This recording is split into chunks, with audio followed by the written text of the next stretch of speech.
गुरुपादुकाभ्यो नमः परेभ्यः परपादुकाभ्यो आचार्य सिद्धेश्वर पादुकाभ्यो नमो नमः श्री गुरुपादुकाभ्यो नमो नमः श्री गुरुपादुकाभ्यो गुरूणांच गुरुं वंदे रामलालं महाप्रभुं सद्गुरुं चमनं नित्यं प्रार्थये योग सिद्धये।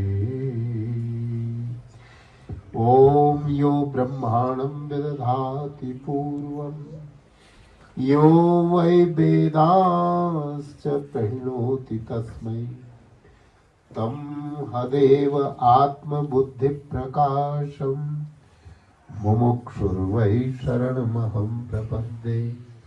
ओम शांति शांति शांति।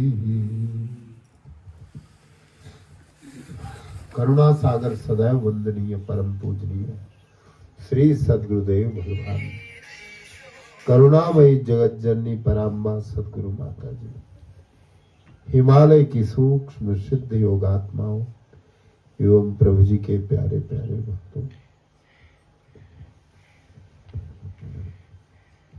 मानव शरीर की एक जीवित रहने की एक सीमा है।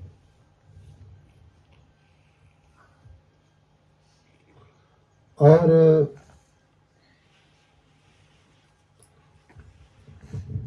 जो आया है उसे जाना ही है। प्रभु जी के पिताजी का शरीर छूटा तो लोग वहां अफसोस प्रकट करने के लिए गए। तो प्रभु जी उनको कहते हैं कि जो आया संसार में वो मृत्यु का ग्रास और मृत्यु के पीछे जन्म, ऐसा दृढ़ विश्वास। प्रभु जी कहते हैं कि ये संसार सराय समाना लगा है, इसमें आना जाना। कुछ दिन बाद उसने चली जाना, वृथा है तिसमें कुछ पछताना। ऐसा प्रभु जी ने सब लोगों को समझाया। अब ये ऐसा है कि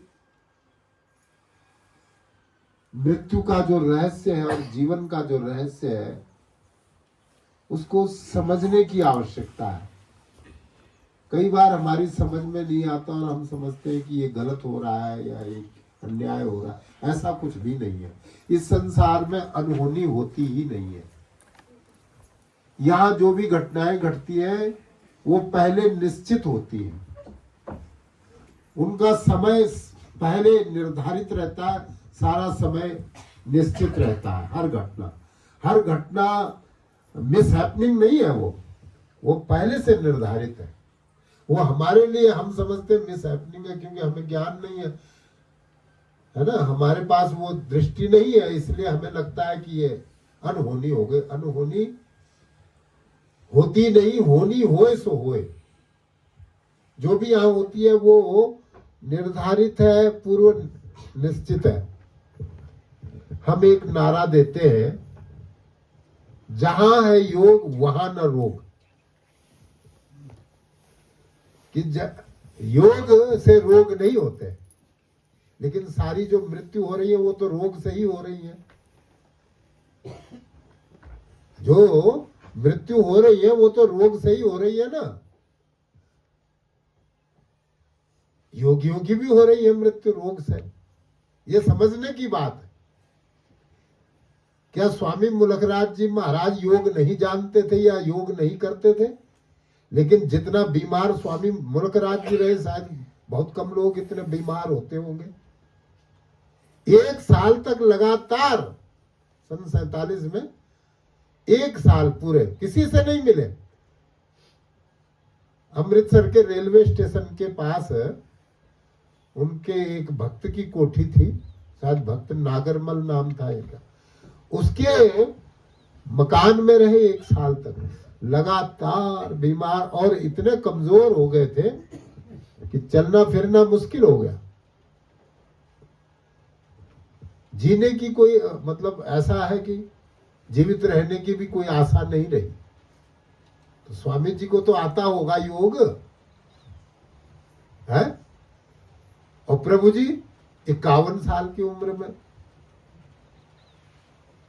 स्वामी मुलखराज जी 61 साल की उम्र में, 18 है ना 1999 में उनका अवतार हुआ, सन 1899। और 1960 में उनका महाप्रस्थान हुआ। 61 साल की उम्र में स्वामी विवेकानंद योग में बहुत ऊंचे महापुरुष हुए। स्वामी विवेकानंद जी, मैंने उनके योग ग्रंथों को पढ़ा है। उन्होंने राजयोग, हठ योग, प्रेम योग सब, और बड़ा गहरे अनुभव है उनके योग में। लेकिन 39 साल की उम्र में चले गए। अपने शंकराचार्य 32 साल, शंकराचार्य जी महाराज केवल 32 साल की उम्र में चले गए। 4 धाम 32 सालों में।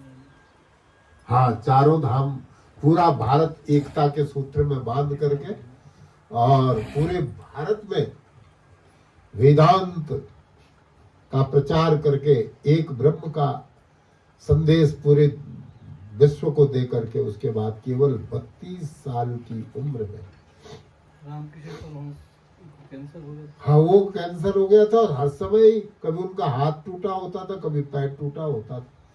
वो अपने शिष्यों से मजाक करते थे, यार तुम्हारे को लोग पूछते होंगे कि तुम्हारे गुरु सबके दुख दूर करने की बात करते हैं, खुद अपने हाथ पैर रोज उनके प्लास्टर चढ़े होते हैं। है? रामकृष्ण परमहंस जी, स्वामी विवेकानंद के गुरुदेव भगवान। तो अब सवाल यह है कि ये क्या बात है? हम कहते हैं जहां है योग वहां न रोग, और रोग हो रहे, और रोग से लोग जा भी रहे। ऐसा कैसे हो रहा है? तो ये बात समझने की है। जो फसल तैयार है उसे काटना पड़ेगा, उसे योग भी नहीं रोक पाएगा।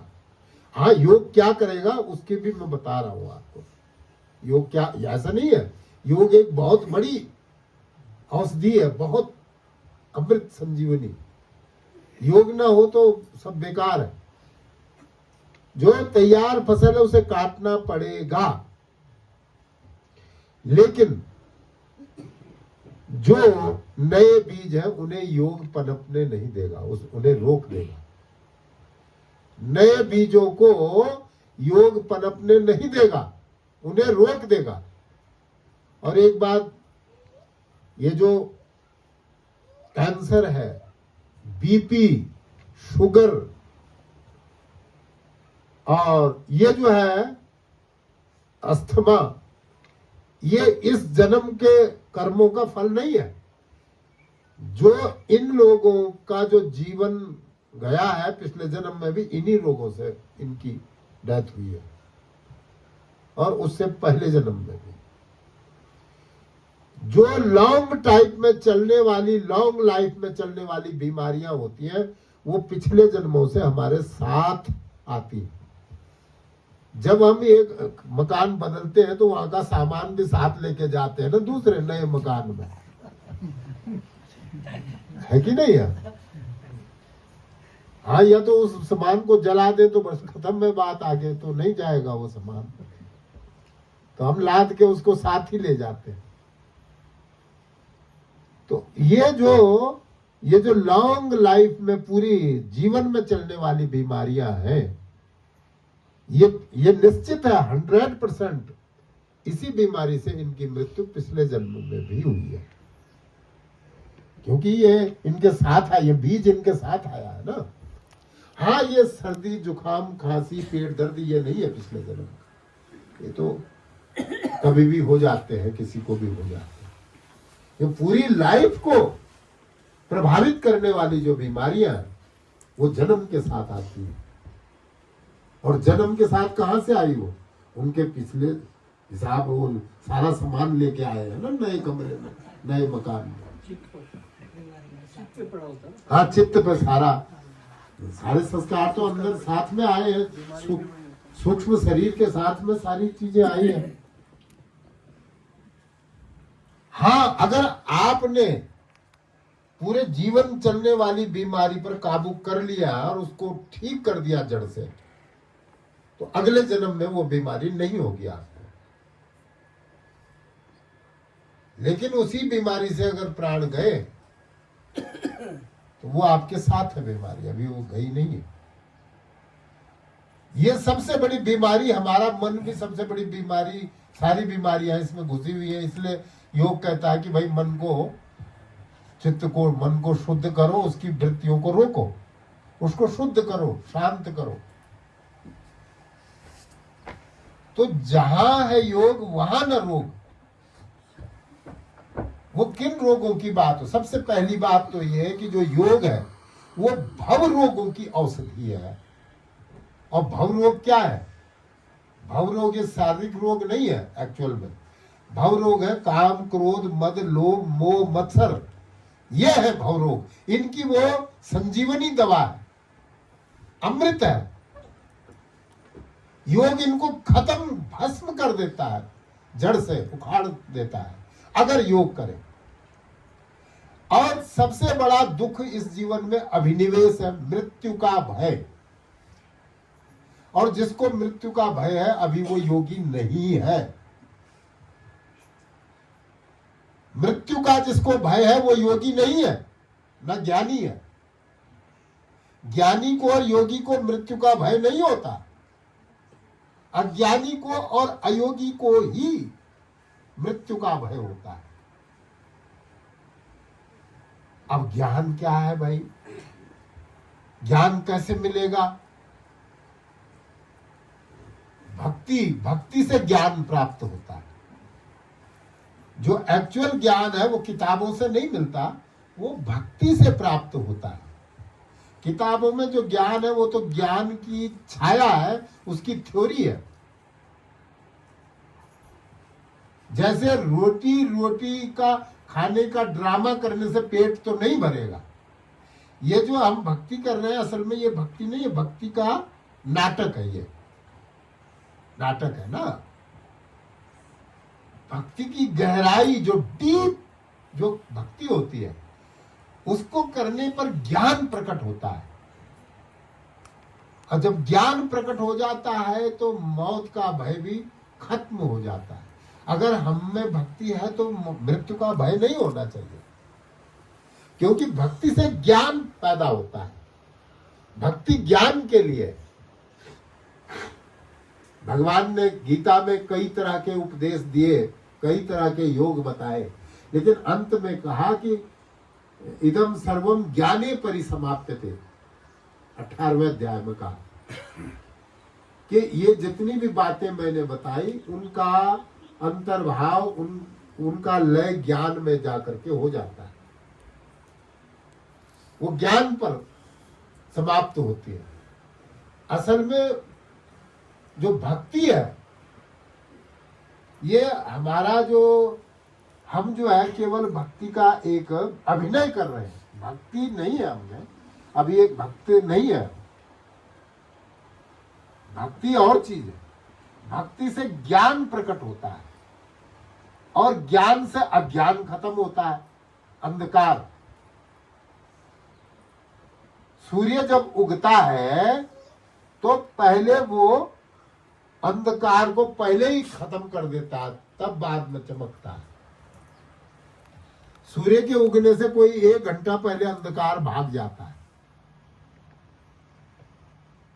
तो ज्ञान पैदा होने से पहले ही हमारे जो विकार हैं वो नष्ट हो जाते हैं। फिर ज्ञान, जिसको ऋतंभरा प्रज्ञा कहते हैं, वो प्रकट होती है, वो प्रज्ञा, वो बुद्धि। लेकिन अब मैं स्वयं एक भक्ति का अभिनय करता हूं, लेकिन मुझ में और इसीलिए मुझ में भी मृत्यु का भय है। हालांकि मृत्यु नाम की कोई वस्तु है नहीं, पर भय इसलिए है कि अज्ञान में से हम बंधे हुए हैं, इसलिए भय है। क्योंकि मृत्यु तो है नहीं कुछ, मृत्यु है नहीं कुछ भी। मृत्यु तो यह है कि उसने कमरा बदल लिया या एक मकान से दूसरे मकान में चला गया। मकान में ही तो था, मकान अपना खाली हो गया। तो ये तो प्रभु जी वही बात अपने भक्तों को समझा रहे हैं कि भाई ये जो संसार है, यहां हम कर्मों का वो करने, निपटारा करने के लिए आए। तो ये जो संस्कार है वो ठीक है कि रोग बीमारियां योग साधकों में भी आती हैं, उच्च गुरुओं में भी। अब वो बात अलग है कि वो अपने भक्तों का संस्कार अपने ऊपर लेते हैं या उनके कर्मों को काटने के लिए। और ऐसा नहीं है, योग में इतनी बड़ी शक्ति है कि आप ये देखिए कि ये हिमालय पर 100% मेरा विश्वास है कि 10-10 हजार या इससे भी ज्यादा वर्ष के योगी हैं, मौजूद है। लेकिन और ऐसा भी है कि जो अभी योग की अच्छी स्थिति में है, वो भी अपने जीवन को खींच सकते हैं, शरीर को अधिक वर्षों तक। लेकिन वो ये देखते हैं कि अगर इस शरीर की कोई आवश्यकता है समाज को या भगवान को या यहाँ इस सृष्टि को, तो रखा जाए, बढ़ाया जाए। नहीं तो इस जर्जर शरीर को रखने का कोई मतलब नहीं है। मृत्यु उनके है नहीं, मृत्यु का तो कोई भय उनके जीवन में, मृत्यु तो कोई है नहीं, मृत्यु को मानते ही नहीं है। क्योंकि ज्ञान में है तो मृत्यु, जो ज्ञानी है उसके उसमें मृत्यु का भय नहीं होता। हम जिसको ज्ञान समझ रहे हैं असल में ये अज्ञान ही है। क्योंकि अगर मृत्यु का भय है तो हम जो ज्ञान की बात कर रहे हैं वो ज्ञान हम में है नहीं, क्योंकि मृत्यु का भय है। ज्ञानी को भय नहीं होता कभी भी। मैंने एक अनुभव आपको पहले भी सुनाया था कि ऋषिकेश में हम गंगा किनारे घूम रहे थे शाम को, तो एक अंग्रेज पागल हो गया। वो अंग्रेज तो बड़े बलशाली होते, लंबे चौड़े। तो एक दो को उसने छितर मार दिए, सब भागने लगे, लंबा चौड़ा अंग्रेज। तो गंगा किनारे, वही त्रिवेणी घाट की बात है, उससे उधर को परे को भागने लगे। तो हम बच्चे ही थे, तमाशा देखने हम भी उसके पीछे भागे। लेकिन जरा भी वो पीछे लौटे तो हम 100 कदम पीछे भाग जाएंगे। तो अब वो कहीं पत्थर भी फेंक देता था, कहीं लाठी मार देता था किसी को उधर। अब वो तो हम उससे बहुत दूर से उस अंग्रेज को देख रहे थे। अचानक एक बाबा जी दूर से आ रहे थे और उधर को जाने लगे। तो लोगों ने उनको जोरा शोर मचाया कि उधर मत जाओ, अंग्रेज आपको मार देगा, अंग्रेज। पर उस बाबा ने सुनी ही नहीं किसी की बात, ना कोई जवाब दिया, ना कान दिया किसी की बात। उधर ही चलता रहा उस अंग्रेज की तरफ। और अचानक वो अंग्रेज उस बाबा को मारने के लिए झपटा। फिर तो बाबा ने पत्थर उठा उठा के दे अंग्रेज पर। फिर अंग्रेज गंगा जी के बीच कूद गया जान बचाने के लिए। और बाबा अपने आगे निकल गया जिधर को जा रहा था अपने रास्ते। मतलब वो बाबा डरा नहीं, हम सब डरे हुए थे, कोई 50 आदमी। वो अकेला अंग्रेज। बाबा वो ज्ञानी है ना, ज्ञानी है, ध्यानी है, भक्त है, उसको फर्क ही नहीं पड़ा। उसने हमारी बात पर ध्यान ही नहीं दिया, हमारी तरफ देखा ही नहीं। अंग्रेज झपटा उस पर उसने अंग्रेज पर 2-3 पत्थर जब आए तो अंग्रेज पर एक आधा पत्थर लग भी गया, वो फिर गंगा जी में कूद गया अंग्रेज। फिर वो बाबा आगे निकल गया जहां जा रहा था, जिधर को। फिर वो अंग्रेज बाजार की तरफ चल पड़ा, तो हम भी पीछे उसको देखने के लिए। तो फिर वो आ गया और एक चाय की दुकान में घुस गया। तो वो चाय वाला तो बाहर भाग गया। लोगों ने कहा भाई ये पागल। तो आओ से 2-3 किलो का जो दूध का था उसको उठाया और घट घट घट घट करके पी लिया सारा उस अंग्रेज ने। मतलब तो ये जो जीवन है वाकई में सांसें गिनती की हैं और कर्मों का लेखा जोखा जिस दिन समाप्त हो जाता है उस दिन वापस जाना होता है। जब तक कर्म हमारे बाकी हैं कोई हमें मार नहीं सकता, न रोग न शत्रु न कोई घटना। तब तक हमें किसी भी प्रकार, क्योंकि उन कर्मों को निपटाने के लिए हमें जिंदा रहना ही पड़ेगा। शरीर कर्मों से चलता है, इसीलिए जब किसी को वास्तव में समाधि की अवस्था आ जाती है तो गीता में साफ लिखा हुआ है, गीता में एक वाक्य आता है कि प्रयाण काले मनसा चलेन भक्त्या युक्तो योग बलेन चैव ध्रुवोर मध्य प्राणमावेश्य सम्यक सतम परम पुरुष मुपैति दिव्यम। अब इसका बड़ा गहरा अर्थ है। प्रयाण काले मनसा चलेन, योगी प्रयाण काल में अपने मन को अचल करके और प्राणों को दोनों भवों के बीच में रोक देता है और तब वह उस परम पुरुष का साक्षात्कार करता है, पार ब्रह्म का।